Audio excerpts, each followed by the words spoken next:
네, 이 시간에는 우리 부활 주일, 우리가 다 같이 부활의 기쁨과 소망, 그리고 부활의 증인이 되기를 함께 소망하며 우리 임재성 형제님 나오셔서 우리에게 누가복음 24장 44절에서 53절까지 말씀을 선포해 주시겠습니다.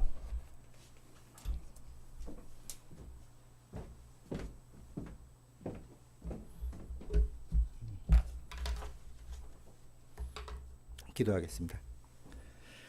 생명 주신 하나님, 주님을 찬양합니다. 오늘 우리의 영과 진리로 드리는 이 예배를 받아 주시옵소서. 예수님의 이름으로 기도합니다. 아멘. 오늘이 부활절이라 그런지 이렇게 많이 떨리네요. 네, 여기 2년 만에 올라와서 떨린 건 절대 아니고요. 네, 오늘 부활절이라 그냥 가슴이 두근두근하고 떨리는 것 같습니다. 지난달에 저희 둘째 딸이 한국을 방문했어요. 텍사스 휴스턴에 살고 있는데 손자들을 데리고 방문을 했는데 그 딸의 방문을 통해서 저에게 던져진 질문이 있었습니다. 그래서 오늘 그 질문을 여러분들과 함께 같이 나누기를 이제 소원합니다. 딸이 작년에 여름에 이제 저희 큰 딸이 왔었어요. 그걸 보고 작은 딸도 이제 한국에 오고 싶은 마음이 생겼죠. 그래서 8월 달에 그 마음을 우리에게 얘기를 하더니 9월 달에 비행기 티켓팅을 했어요.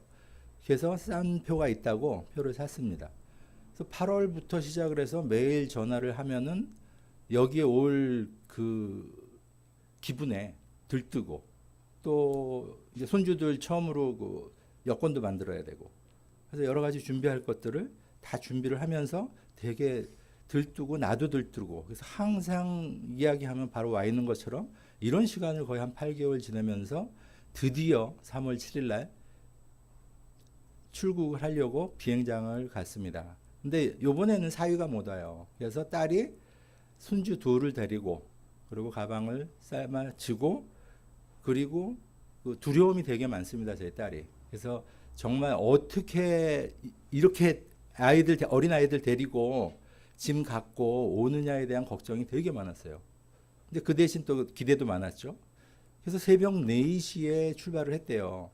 사위가 공항에다 드랍하고 바로 일을 가야 되기 때문에 뭐 티켓팅 하는데 도와주지도 못하고 그냥 애들도 하고 짐하고 놔두고 갔어요. 그래서 이제 티켓팅을 하고 있는데 거기서 갑자기 KETA라는 게 있습니까? 그러고 물어보더래요.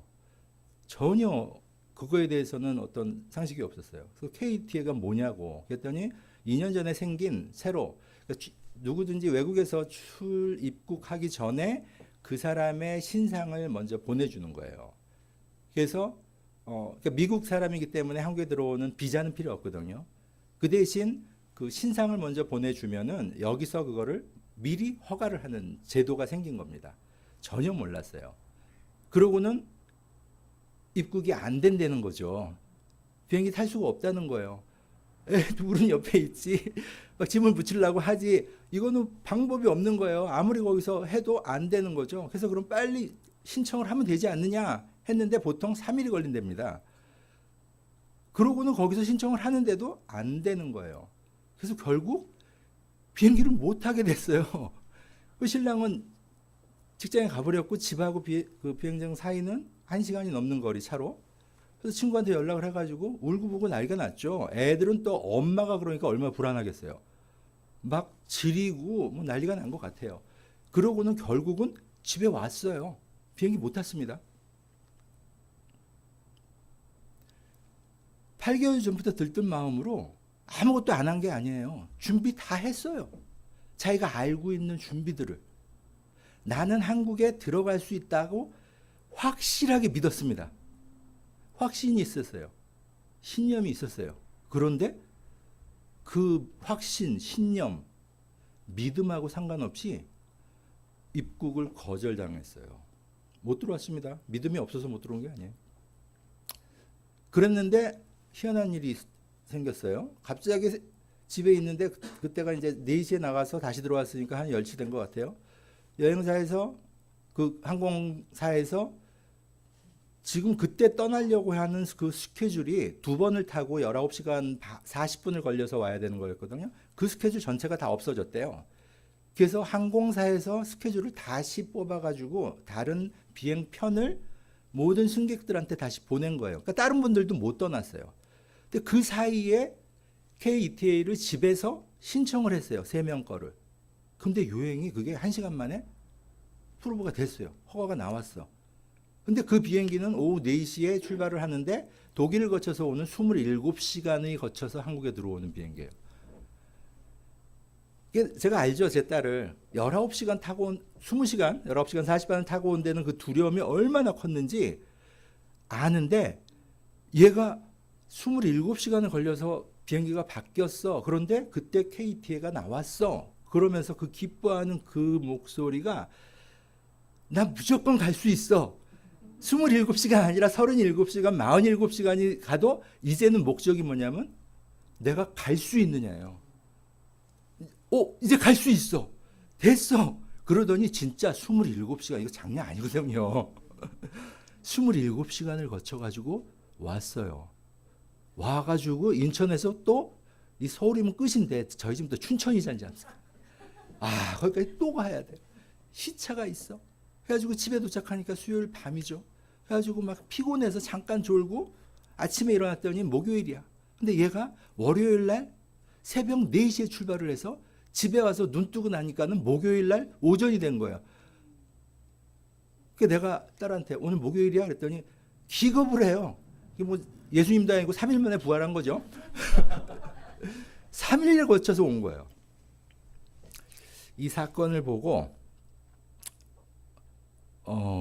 제가 처음에는 우리 딸이 새벽 4시에 공항에 4시에 출발해서 5시에 도착해가지고 이래저래 안 된다는 소식 듣고 6시에 전화했을 때가 우리는 저녁이었어요. 그래서 밤새 고민하다가 어떻게 못 간다니까 잤죠. 진짜 힘들더라고요. 그랬는데 그 다음에는 오게 됐어요.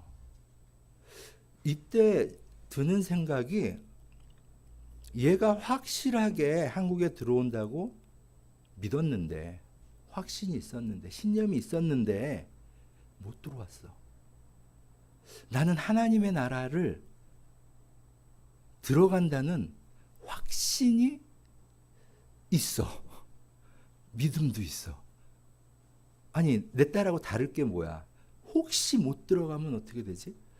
그 생각이 드는 거예요. 혹시 못 들어가면. 근데 내 딸은 비행기 놓쳤으니까 다음 비행기 타면 되잖아요.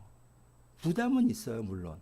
그때 이 비행기는 못 탑니다 하고 거절당했을 때 비행사에서 얘기하는 게 다음 비행기를 타려면은 9,000불을 내면 됩니다. 세 사람에. 1,200만 원이에요. 환율로 치니까 1,180 몇만 원 나오더라고요. 어이가 없죠. 근데 그 돈을 지불해서라도 하나님 나라 들어간다면 들어가죠. 땅 팔고 집 팔고 다 팔아가지고. 한데 하나님 나라는 그렇게 2번, 3번에 걸쳐서 올 수 있는 곳이 아니라는 거죠. 한 번의 기회밖에 없는데 만약에 한번 그거 놓치면 어떻게 될까? 그 염려가 생기는 거예요. 내 딸도 믿었는데 나도 지금 그냥 믿고 있어요. 나 구원받은 자. 구원파에서가 아니라 진짜 나한테 확신이 있었거든요. 난 그날에 간다. 성령님 기도한 것처럼 미래에 대한 염려를 우리는 하나님의 나라에 가는 걸로 염려가 아닌 기대로 우린 가고 있는데 이거 출국장에서 ETA가 아닌 하나님이 보고자 하는 증이 없다면 우리는 어떻게 될까? 여러분들은 뭘 갖고 하나님의 나라를 들어갈 수 있는 자신이 있습니까? 하나님의 나라에 들어가는 티켓은 무엇입니까? 성경에는 이렇게 말씀하고 있죠. 로마서 10장 9절 10절. 로마서 10장 9절 10절. 같이 한번 읽어볼까요? 내가 만일 내 입으로 주 예수님을 시인하고 하나님께서 그분을 죽은 자들로부터 살리신 것을 내 마음속으로 믿으면 구원을 받으리니 사람이 마음으로 믿어 의에 이르고 입으로 시인하여 구원에 이르느니라. 성경은 확실히 말씀하고 있습니다. 내가 마음으로 믿고 입으로 주라 시인하면 구원에 이르리라. 이 말을 믿었어요. 그리고 지금도 믿고 있죠. 그런데 내 그 믿음이 하나님이 말씀하신 그 믿음하고 맞는지 이게 확인이 안 되잖아요. 사실 그 전에도 그런 염려까지는 아니지만 걱정, 아무튼 비슷한 이런 것들이 가끔 오죠. 아, 내가 믿는 게 맞나? 나 이거 갖고 정말 하나님 나라를 갈 수 있나? 내가 지금 하나님을 만나고 있는 건가? 여러 가지 고민이 들죠. 그렇다고 해서 우리가 뭐 열심으로 뭐 매일 새벽 예배 나오고 모든 봉사하고 이웃을 사랑하고 전도하고 모든 행위가 부족해서 이런가? 아니에요. 제가 아는 거는 하나님은 확실하게 믿음으로 구원을 받는다고 하셨습니다. 거기에 좋은 예를 하나님은 보여주셨어요, 우리에게. 누가복음 23장 39절에서 43절입니다. 그 예수님이 십자가에서 돌아가실 때 매달린 두 강도 이야기 기억하시죠? 그 구절입니다. 한번 읽어보겠습니다. 매달린 범죄자 중에 하나는 그분을 욕하며 이르되 내가 만일 그리스도가 내 자신과 우리를 구원하라 하되 다른 하나는 대받아서 그를 꾸짖으며 이르되 내가 동일한 정죄를 받고서는 하나님을 두려워하지 아니하느냐.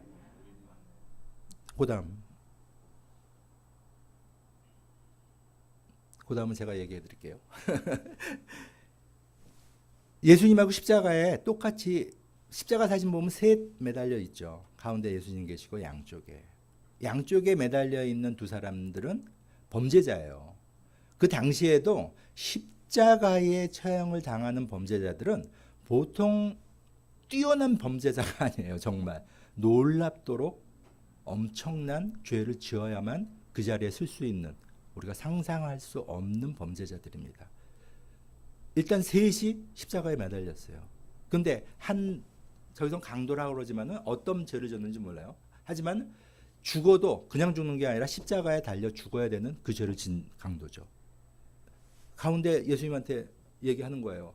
아니, 그리스도라며 너부터 구원해봐. 너부터 살아나봐. 왕이라며 왜 그래? 비아냥되잖아요. 근데 그 옆에서 있는 강도는 뭐랍니까? 야, 우리는 너나 나나 죄 졌어. 이거 방법이 없어.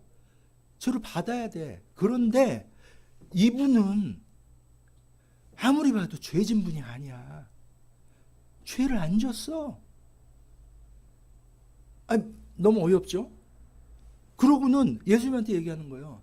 주님이 그 나라 갈 때 나를 기억해 달라고. 그랬을 때 예수님이 뭐라고 그러셨어요? 43절. 예수님께서 그에게 이르시되 진실로 내가 내게 이르노니 오늘 내가 나와 함께 낙원에 이르리라. 무슨 말입니까? 구원받은 거죠. 구원받은 거예요. 우리는 이해할 수는 없어요. 아니, 너무 말도 안 되잖아. 어이도 없잖아. 뭐 잘한 행위가 뭐가 있어? 행위라고 다 이게 펼쳐보면은 나쁜 짓밖에 없어. 물론 간혹 좋은 일도 했을 거예요. 그렇죠. 자기 친구들한테는 좋은 일도 했고, 뭐 밥도 샀을 거고, 훔쳐가지고, 좋았을 거예요. 그런데도 불구하고 나하고 비교했을 때는, 이건 어이가 없잖아. 뭐를 했다고.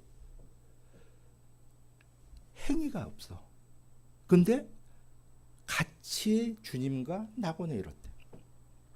구원을 받았죠. 뭘로? 근데 이 강도의 얘기가 희한해요.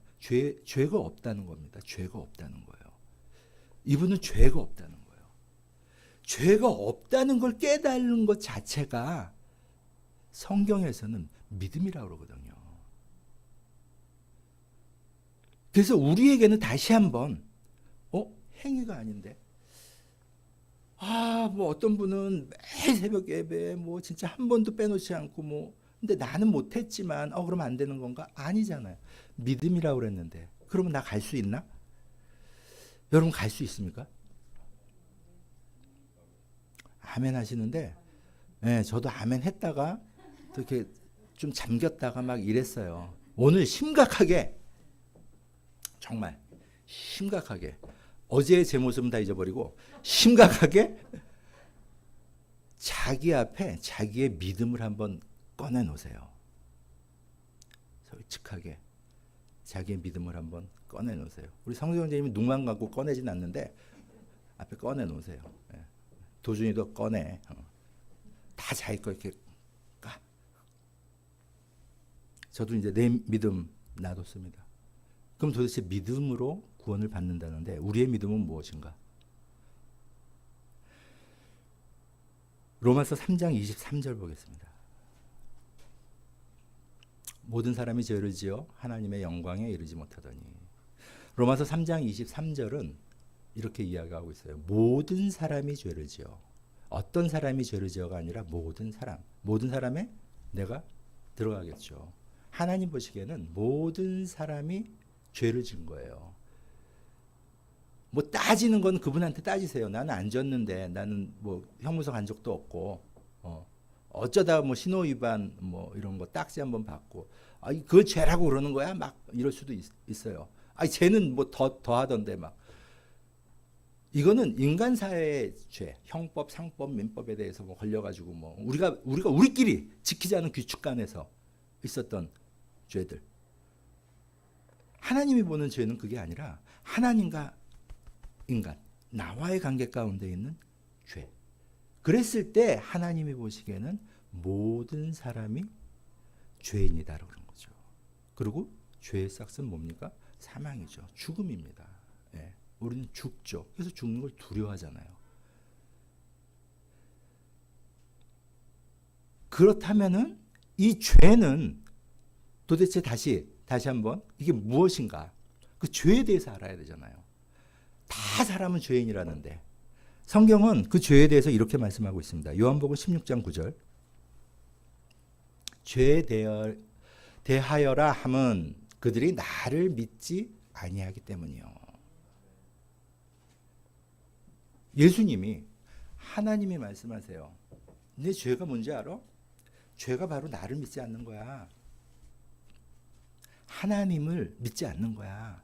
예수님이 하나님이라는 것을 믿지 않는 거야. 하나님이 있다는 걸 믿지 않는 거야. 그게 하나님과 너 사이에, 사람 사이에 죄야. 하나님은 죄를 이렇게 규정하셨어요.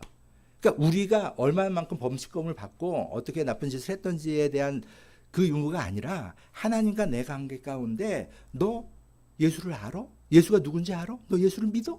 이걸 물어보시는 거잖아요. 이거 몰라? 그럼 죄야. 나 못 들었는데요? 그것도 죄야. 모르니까. 그러면 모르는 사람들은 뭡니까? 하나님을 모르기 때문에 자기가 어떨 때는 하나님이 되죠. 자기 주먹을 믿잖아요.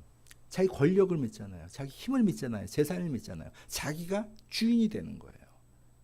근데 하나님이 말씀하시는 죄, 그거를 아는 사람은 하나님이 나를 만드셨다는, 그 하나님이 예수 그리스도였다는, 그분이 나를 구원하신다는 것을 믿는다는 거죠.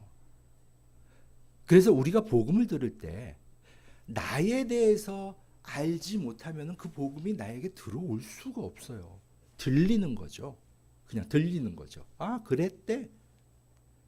하지만 내가 누구인지를 알고 나서부터는 이걸 듣고 나니까 내가 죄인이네. 나 하나님을 몰랐는데. 그때 무엇이 나옵니까? 회개가 나오잖아요. 처음에 본문 말씀에서도 회개, 또 회개가 시작되고, 그 복음이 내 안에 들어오면은 내 자신을 알았기 때문에 회개밖에 나올 수 있는 게 없어요. 하나님, 내가 몰랐습니다. 내가 죄인이네요. 세상 사람들은 그 말의 의미를 잘 몰라요. 어제도 복이라는 말 갖고 말씀을 드렸는데 세상 사람들이 알고 있는 복과 우리가 알고 있는 복은 달라요. 우리가 알고 있는 복은 하나님을 만난 게 지상 최대의 복입니다. 돈이 얼만큼 있어야 되는데요. 옛날에 록펠러가 그랬죠. 세계 최고의 부자였는데 돈이 더 필요하냐고. 20불만 더 필요하대. 조금만 더야, 조금만 더. 우리는 필요하죠. 20불도 필요하고 200불도 필요하고. 하지만 이게 아니라 정말 하나님을 아는 게 복이라는 게 우리는 알잖아요.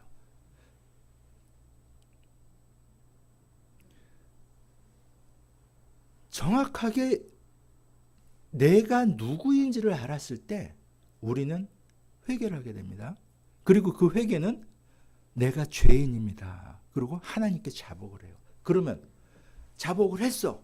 그러면 어떻게 되는데? 그래도 내 죄는 있어요. 그렇지 않아요? 아니 사회에서도 내가 훔쳤어. 실수. 미안. 이거 됩니까? 지나가다가 쳐놓고 실수. 이거 물 넣게. 안 되잖아요. 그 죄에 대해서는 응당한 대가가 따르잖아요. 그럼 우리는 하나님께 뭐하라 얘기합니까? 하나님, 정말 내가 죄인이었습니다. 근데 하나님을, 죄인이란 고백은 뭡니까? 하나님을 믿는다는 거죠. 하나님, 용서해 주세요. 이게 회개 아니에요? 하나님, 용서해 주세요. 그랬을 때 하나님이 어떻게 하셨어요? 죄의 싹은 사망인데, 죄를 가지고 하나님을 만날 수가 없는데, 하나님께서는 우리에게 방법을 주셨잖아요. 예수님을 우리에게 보내주셨죠. 예수님이 누구세요? 하나님이시잖아요. 그분이 왜 예수님이라 그래요? 그분이 우리와 똑같은 성정으로 100% 인간으로. 여기서 우리는 또 이해 못하는 게 있습니다. 100% 인간, 100% 신. 반반은 알아요. 반반. 이게 반이 사람이고 반은, 이거는 좀 이해가 될 수 있어. 반이 뭐 동물이고 뭐. 근데 이게 100% 신이고 100% 이거는 이해가 안 가는 거지. 그런데 나중에 말씀드리겠지만 100% 인간의 몸으로 하나님이 오셔서, 그분은 뭡니까? 유일하게 100% 사람이니까 사람이잖아요. 그런데 유일하게 죄가 없으신 사람. 내 죄를 대속해 주실 분, 구속해 주실 분, 그분이 오셔서 내 죄를 담당해 주시는 거죠. 죄값을 치러 주시는 겁니다. 그러고는 십자가에 고초를 당하시고 죽으시잖아요. 인간이었기 때문에 가능합니다. 우리의 복음이 보통 여기까지였던 것 같아요. 그리고 이어지는 3일 있다가 부활하신 예수님. 알아요. 부활절에 들으니까. 부활절에 들어요. 어쩔 땐 1년에 한 번. 저도 그랬어요. 그 부활절에 듣는 부활이 예수님의 부활이었어. 예수님의 부활. 그분이 부활하셨대.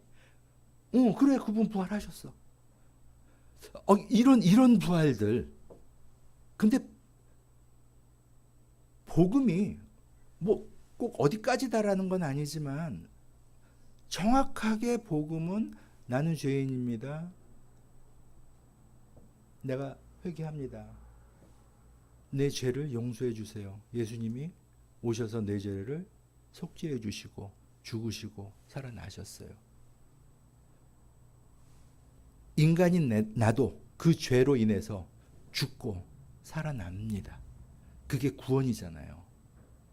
인간의 그 모습으로 살아나시니까. 그 복음이 나에게 들어왔을 때 그게 믿음이 되잖아요. 그래서 여러분들은 그 믿음을 갖고 여기 오셨고 그 믿음을 지금 나에게, 여러분들에게 보여주는 거잖아요. 그래서 우리는 그 복음을 듣고 믿음을 가지고 여기 왔습니다. 여기까지. 다시 한번 복음을 들었죠. 그렇다면 우리는 하나님 나라에 들어갈 수 있나요? 그 티켓팅 할 때 패스 그러고 들어갈 수 있는 자신이 있을까요? 그래도 조금 불안한 게 있어요. 그 복음이 무엇일까요? 다시 한번 점검하면은 우리는 그 예수님의 제자들을 보면서 한번 확인해 볼 필요가 있습니다. 왜? 그분들은 같이 있었잖아요. 그러면 여러분들은 어떠신 것 같아요? 예수님의 제자들이 언제 확실한 믿음을 가졌을 것 같습니까? 예수님하고 3년 동안을 온갖 기적을 다 보고, 아니 사람이 죽은 사람을 깨우기도 하시고, 뭐 먹이기도 하시고, 뭐 이건 진짜 말도 안 되는, 자기 인생에 정말 경험할 수 없는 그 오만 가지의 것들을 3년 동안 지켜보면서 같이 자고 같이 먹고 했는데도 불구하고 믿었을까요? 이런 확신이 있었을까요? 베드로는 그랬잖아요. 내가 누구라고 생각하니? 주는 그리스도요 살아가신 하나님의 아들입니다. 고백했어요. 왜? 그거 제자로서, 제자였을 때 믿었을까요?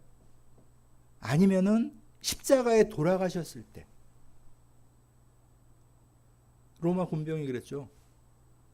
그 돌아가시는 순간 어두워지면서 장막이 찢어지고 그 자연적인 현상이 일어났을 때 진짜 하나님이었나 봐. 이때 믿었을까요? 아니면은 부활했고 나셨을 때 제자들은 믿었을까요?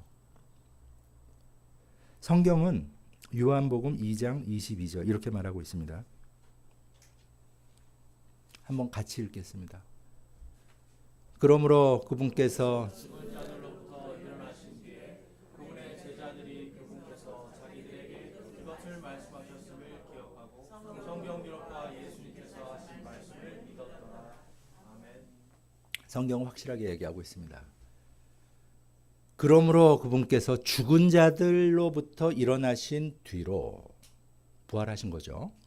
그분의 제자들이 그분께서 자기들에게, 제자들에게 이것을 말씀하셨음을 말씀하셨잖아요. 내가 성전을 3일 만에 이렇게 세우리라. 나는 죽어야 된다. 만찬도 하셨고 그 말씀들을 기억하고 성경 기록과 예수님께서 하신 말씀을 믿었더라. 부활의 예수님을 보고 확실하게 믿게 된 거예요. 내가 엿본 게 아니라 성경이 이렇게 증언하고 있어요. 부활의 예수님을 보고 믿었더라. 엄청나죠. 아니 3년 동안을 그렇게 살았는데 베드로 기억하세요? 부인했잖아요. 그것만이 아니잖아. 돌아가신 다음에 어떻게 했어요? 베드로의 명언, 나 고기 잡으러 갈래. 그 말은 뭡니까? 3년 동안 정말 세상 다 내 거였는 줄 알았는데 나 그분 우편에 앉아 있는 줄 알았고 와 진짜 세상 다 가진 것 같았고 진짜 뭐 예수님이 뭐 이거 하면은 내가 하는 것 같고 막 진짜 얼마나 들떴겠어요. 근데 이거 십자가에 딱 돌아가시는 걸 보고는 이거 꿈이었나 봐. 여기서 끝나는구나. 고기 잡으러 갈래. 가버렸어요.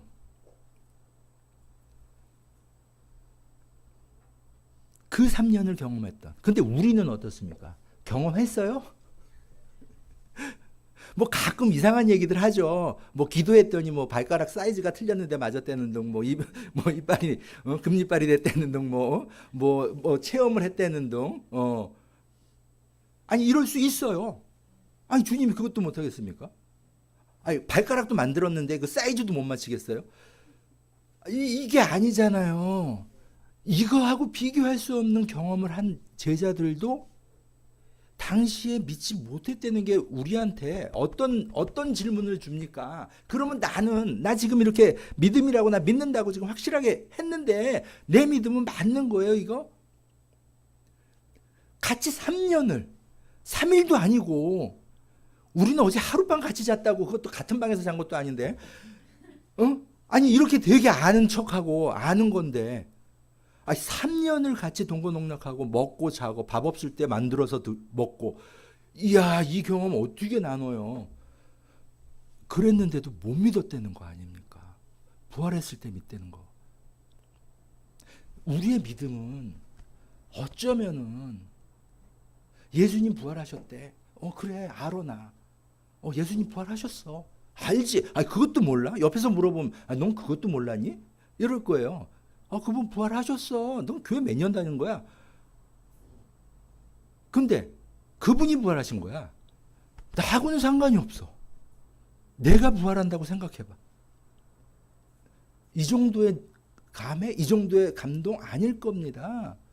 그러면 그분의 부활은 나한테 어떻게 왔던 거예요? 혹시 이런 거 아닙니까? 예수님 부활한 거 아는데 지금 내 자식이 대학 시험이 있습니다. 하나님 어떻게 좀 잘 좀 보게 해주세요 하고 기도했어요. 대학 들어갔죠. 그랬더니 이제 취직해야 되네요. 하나님 좋은 직장에 취직 좀 해주십시오. 취직이 됐네요. 좋은 사람 만나 결혼하고 싶어요. 하나님 내 자식 결혼 좀 하게 해주세요. 결혼했더니 요즘은 애를 안 낳잖아요. 아이 좀 낳게 해주세요. 그러고는 그 기도들이 손주에게까지도 이어지죠.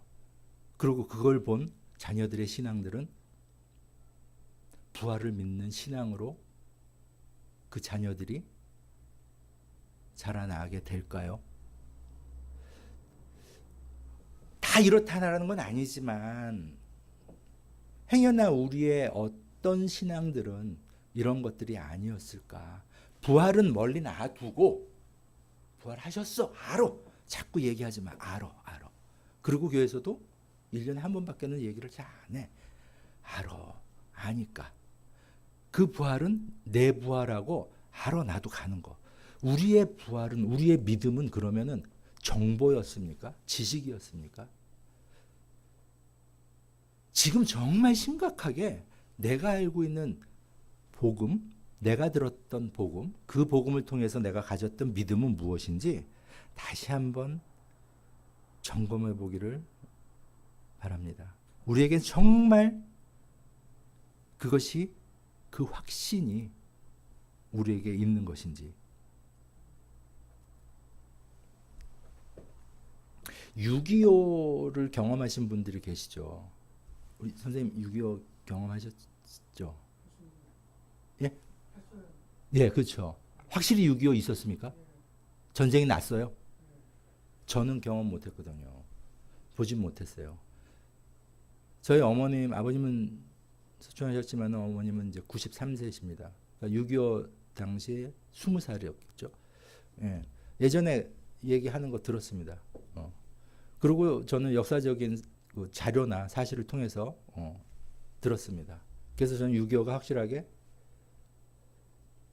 있었던 사건이라고 믿습니다. 그리고 선생님도 증인이시고요. 네. 모든 사건에, 그리고 어떤 그 특히 범죄 사건 같은 거 보면, 우리 드라마 보시죠? 보면은 가장 중요한 증거 중에 하나가 목격자죠. 그 목격자라는 증거가 정말 엄청 크더라고요. 누군가 눈으로 목격했다는 거. 근데 그게 목격자가 한 명이면은 많은 검증을 거치게 돼요. 상황과 그 시간과 이런 것들이 왜 거짓말이 아닌지 모르니까 거짓말 탐지기도 하고. 근데 그 목격자가 여럿이면은 그거는 어떻게 의심할 여지가 없죠. 얼마나 수많은 분들이 6.25를 경험을 했겠습니까? 근데 그 6.25는 이제 먼 훗날이면은 잊혀지게 되죠. 근데 저는 틀림없이 6.25를 들었고 오늘 또 확인을 했습니다. 목격자를 통해서. 저는 제가 이 세상에 있을 때까지는 저는 확신을 합니다. 6.25는 있었던 사건이라고. 나하고는 직접적인 어떤 대면과 내가 경험하지 못했지만 저는 그 경험을 공유합니다. 똑같이. 부활을 우리는 경험하지 못했어요. 하지만 그분들의 증언과 수많은 사건의 일지, 역사적인 검증을 통해서 우리는 그 사실을 정말로 믿습니다.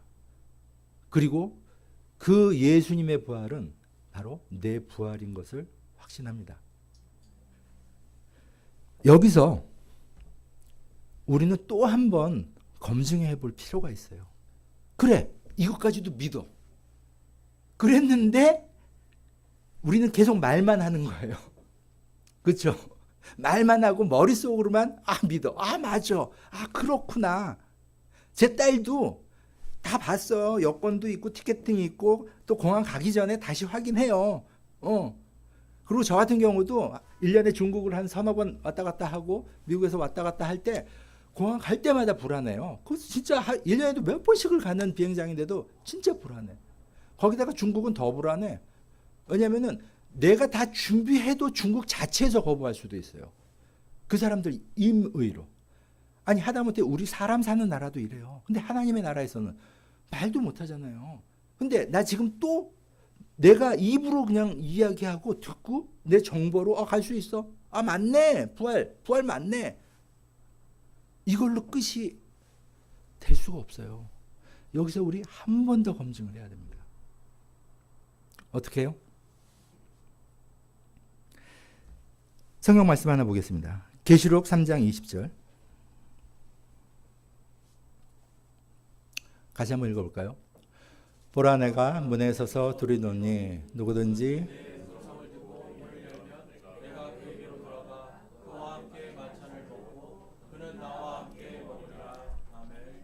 우리가 복음을 들었을 때 상황이 이렇습니다.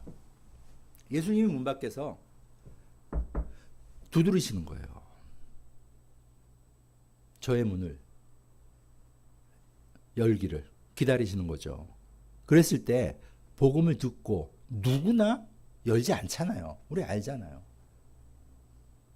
근데 여기 계신 분들은 최소한 그 하나님의 음성을 듣고 문을 여셨어요.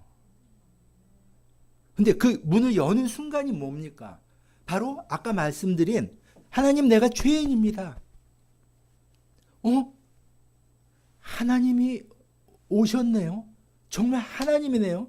인생은 내 건 줄 알았는데 내가 주인인 줄 알았는데 내 주인이 오셨네요 라고 우리는 그걸 받아들이잖아요. 그걸 뭐라고 그래요? 영접이라고 그러죠. 영접. 내 안에 뭔가가 들어온 거예요.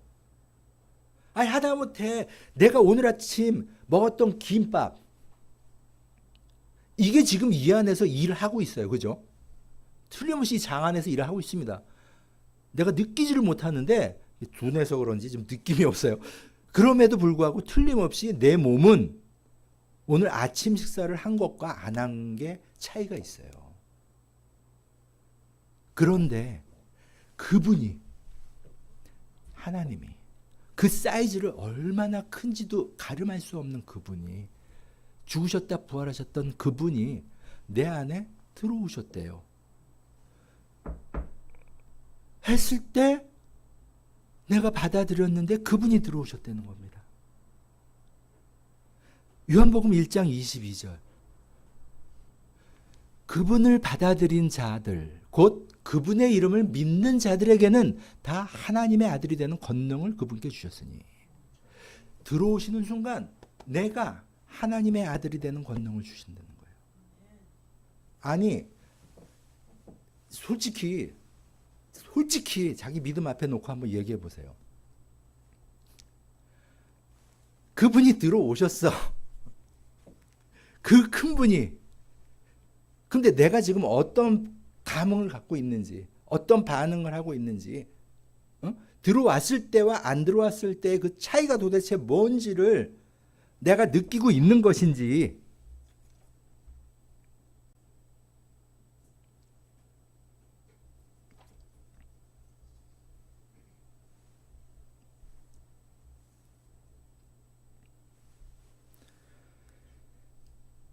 고린도전서 6장 19절에서 20절입니다. 같이 한번 읽어보겠습니다. 도대체 무슨 말이냐? 너희 몸이 너희가 하나님에게서 받은 바 너희 안에 계신 성령님의 전인 줄을 너희가 알지 못하느냐? 너희는 너희 자신의 것이 아니니 주께서 값을 치르시고 너를 사셨으니 그런즉 하나님은 거신 너의 몸과 너의 영으로 하나님께 영광을 돌리라. 뭐라고 말씀하십니까? 도대체 무슨 말이냐? 너희 몸이 너희가 하나님께서 받은 너희 안에 계신 성령님의 전인 줄 너희가 알지 못하느냐. 그분이 들어오셨어요. 그랬을 때 말씀하시는 거예요. 도대체 성령님이 내 안에 들어왔는데 너가 성령이 들어와 내주하시는 성령의 전인지를 네가 알지 못하느냐. 주께서 값을 치르시고 아까 복음처럼 내 죄를 살 방법이 없는데 그분께서 죽으시고 내 죄를 값을 치르시고 너희를 나를 사셨느니라. 그런즉 하나님의 것인 너희 몸과 누구 거요? 하나님의 것인 너희 몸과 너희 영으로 하나님께 영광 돌리라. 하나님이 값주고 사셨다는 거예요. 아까 그랬잖아요. 그랬으니까 우리 믿음을 가진 거 아닙니까? 그리고 그 믿음을 우리 지금 이렇게 보였잖아요. 하나님의 말씀에 의해서 내가 죄인입니다 고백하고 그분이 나 안에 들어오셨어요. 그래서 그분이 값을 치렀어요. 제가 마트 가가지고 물건 하나 사갖고 나오면은 도덕이 되죠. 사갖고 나오는 게 아니라 들고 나오면. 근데 누가 들고 있는 거를 치고 뺏어서 나오면 강도질이 돼버려요. 그죠? 근데 이 물건을 앞에서 계산대에서 계산을 하고 값을 치르고 나오면 내 것이 됩니다. 버리던, 누구를 선물을 주던, 내가 먹던. 똑같은 이치 아니겠습니까? 내가 차를 사도 내 명의가 이전이 되는 순간 키를 주죠. 집도 그렇지 않습니까? 내 명의가 이전이 되는 순간 내가 그곳에 들어갈 수 있는 거예요. 왜? 명의가 이전됐으니까, 주인이 바뀌었으니까 다른 사람이 들어올 수가 없어요. 내 명의가 됐을 때 집에 가자마자 바꾸는 게 뭡니까? 키잖아요. 키. 번호키를 바꾸던 자물쇠를 바꾸던. 왜? 내 소유니까. 하나님이 말씀하시는 거예요. 너 죄인이라며. 너 용서해 달라며. 그래서 내가 들어갔는데 내가 주인인데 명의 이전 바뀐 거 알아? 그러고 물어보시는 거예요. 내가 복음을 듣고 믿었다면은 명의가 바뀐 거예요. 왜 계속 내가 주인이라고 생각하고 있는 착각에 있는 거죠? 아까 기도가 그런 거 아니었을까요? 난 뭐가 필요해요? 하나님 도와주세요. 아니 도와주세요. 할 수 있죠. 왜? 내가 할 수 없는 영역이니까. 그런데 주인이 바뀌었다는 걸 알라는 거죠. 명의가 완전하게, 아니 완전이 아니라 완벽하게 바뀌었다는 주대심. 그거는 바로 주인 되심이에요. 죄인에서 의인으로 넘어가는, 그게 다른 게 아닙니다. 내가 주인이었을 때 죄인이에요. 그분이 주인이었을 때 의인이 되는 거예요. 왜? 나 때문에 아니죠. 그분에 의해서. 우리가 영접됐을 때 함께 들어오는 것이 그분의 주대심입니다. 우리가 그 주대심을 인정하지 않고 주대심을 알지 못한다면 내 믿음은 다시 점검이 돼야 되는 거예요. 그 주대심으로 주님이 내 안에서 지금 임재하고 계신 거예요. 근데 우리는 가끔 오해할 때 있습니다. 이분이 갑이네? 이분이 왕이라니까 이분이 왕이네? 아니 왕인 건 좋아. 내가 왕은 아닌 것 같으니까. 이 정도 선에서 머물지 않나요? 이분이 그냥 내가 이거 하고 싶은데 이분이 이거 하라고 그러네? 뭐 의견 충돌이 있네? 아니에요. 이분은 영접을 통해서 내 안에 들어오시고 주인 되시면서 내 안에 임재하시면서 어떤 모습으로 계시냐면은 성경은 말씀하고 계시죠. 예수님은 어떤 모습으로 계세요? 포도나무 비유에서 우리는 그렇게 말씀하시죠. 나는 나무고 너희는 가지라. 우리가 나무를 봤을 때 포도나무 그랬을 때 그 모든 포도의 가지 끝까지를 우리는 포도나무라고 그러지 않습니까? 우리는 아무 값 없이 예수님 때문에 포도나무가 된 거예요. 그렇죠? 네. 이게 뭡니까? 예수님은 그냥 내가 들어가서 나 왕이야, 나 갑이야 이게 아니라 나와 연합으로 연합으로. 많이 들어보셨죠? 연합. 그분이 나하고 내 안에 들어오셔 나와 연합하기를 원하세요. 성경은 또 그렇게 얘기하고 있죠.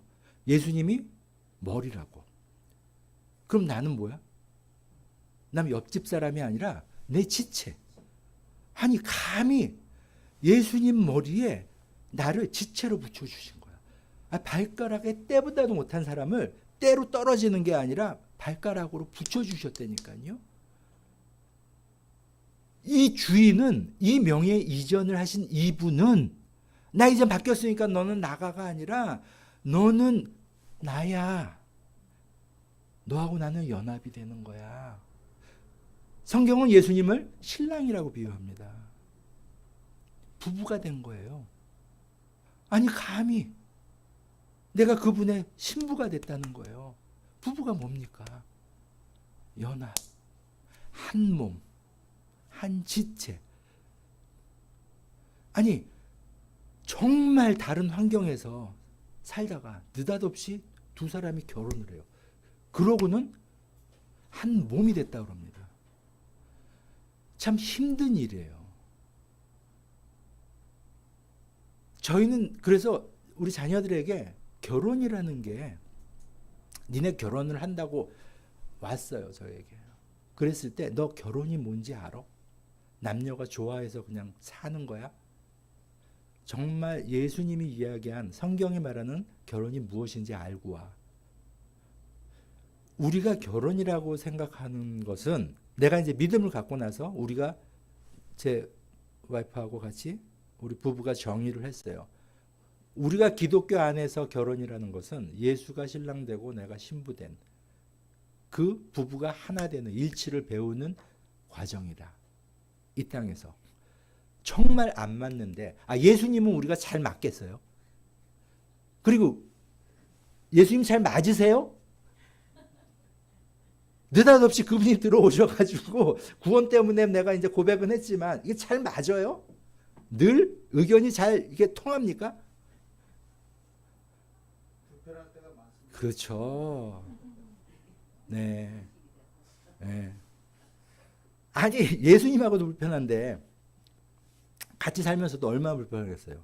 그런데 우리는 천국의 그날을 소망하며 신부 준비를 하면서 나아가는 거잖아요. 예수님은 그런 분이십니다. 우리와 연합하길 원하시는 분이에요. 우리와 하나 되길 원하시는 분입니다. 마태복음 16장 16절 시몬 베드로가 대답하여 이르되 주는 그리스도요 살아계신 하나님의 아들이십니다라고 고백을 했습니다. 근데 아까 말했죠. 이거에 예수님하고 동행했을 때 이 고백을 했어요. 근데 우리가 성경을 보니까는 입으로 고백했음에도 불구하고 베드로가 완벽하게 믿지는 않았던 것 같아요.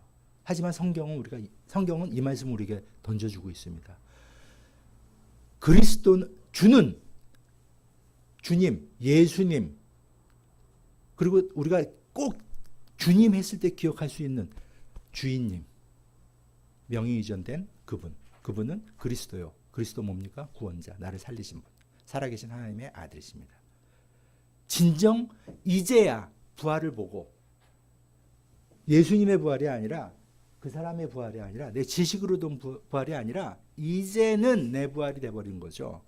그게 복음이 완벽하게 들어온 거예요. 그리고 영접했을 때 그 주인님께 명의 이전을 해드리고 나는 나가려고 했는데 아니야. 너 나하고 있어야 되는 연합체야. 한 몸이야. 한 지체야. 라고 나를 묶어주시고 불러주시는 거죠. 성경에서는 잔칫날 예수님이 옷을 입은 자들을 오라고 합니다. 나를 보고 들여보내주는 게 아니에요. 예수님 그분을 보고 우리는 어쩌면 이제는 확실하게 완벽하게 티켓팅을 할 수 있어요. 우리의 티켓팅하는 장소는 뭐 듣기 거북하실지 몰라도 우리는 아마 장례식입니다. 왜? 우리의 죽음은 시작입니다. 부활을 믿는 우리에게는 죽음이 끝이 아니에요. 기대되는 곳입니다. 우리의 세상이 다가 아니라는 것을 확인하는 곳입니다. 미래에 대한 염려가 아니라 미래에 대한 소망입니다. 난 자신 있게 그 자리에서 티켓팅한 준비를 해야 되는 겁니다. 자기 앞에 있는 믿음을 한번 바라보세요. 나는 정말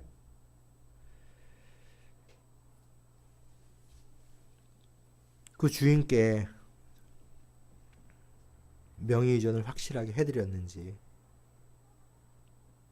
그분이 부활하는 게 아니라 내가 부활을 하는 것인지.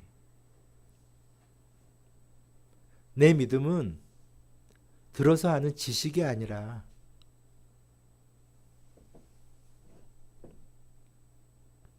그분과 똑같은 한 몸이 되는 것인지.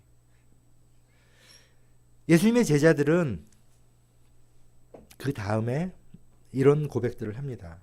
사도행전 1장 21절 22. 네, 같이 한번 읽겠습니다. 그러므로 주 예수님께서 요한의 침례로부터 시작하여 우리를 떠나 들려 올라가신 바로 그날까지 우리 가운데서 드나드시던 모든 때에 우리와 함께 다니시던 이 사람들 중에서 반드시 하나를 임명하여 우리와 함께 그분의 부활을 증언할 증인이 되게 하여야 하리라. 아멘. 마띠아의 얘기인데 다른 게 아니에요. 부활을 증언할 증인이 되어라. 그 사람을 뽑는 겁니다. 그 다음 구절 2장 32절입니다. 이 예수님을 하나님께서 일으켜주셨으니 우리는 그 일의 증인이라. 3장 14절 15절입니다. 너희가 거룩한 분 곧 의로운 분을 부인하고 살인자를 너희에게 달라고 구하여 생명의 통치자를 죽였도다. 그러나 그분을 하나님께서 일으켜셨으니 우리는 그 일의 증인이라.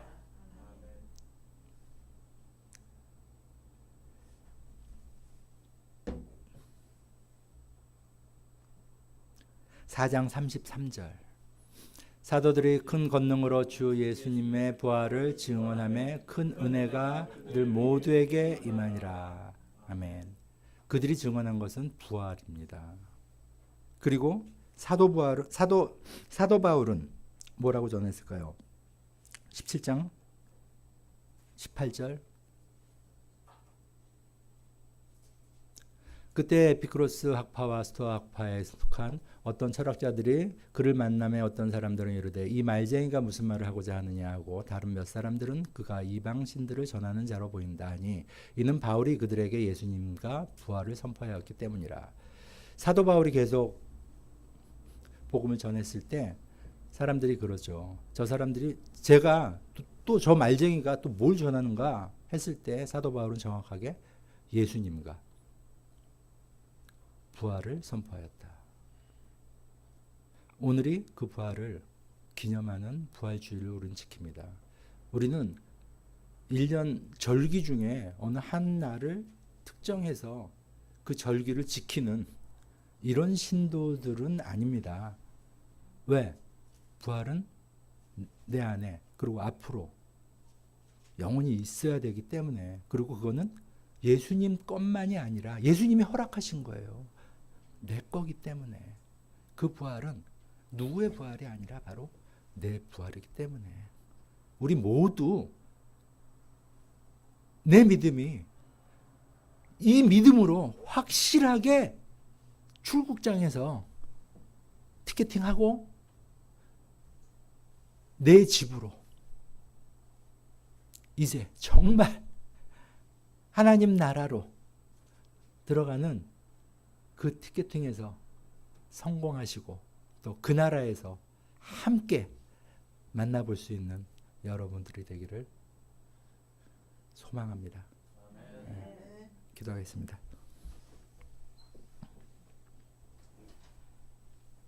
하나님, 어쩌면 많은 시간들을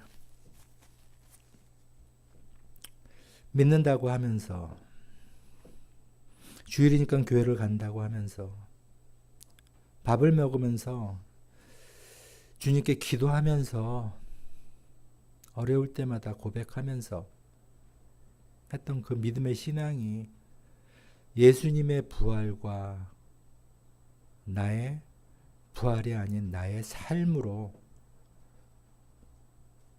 달리 보였을 때가 있었음을 고백합니다. 하지만 이 시간 정말 그 예수님의 부활이 나의 부활임을 확증했습니다. 확신합니다. 이제 그 부활 때문에 내가 살아갈 맛이 납니다. 정말 이제 그 부활 때문에 예수님이 누구신지 확실하게 알게 되었습니다. 무엇보다도 내가 주인이 아닌 것에 감사합니다.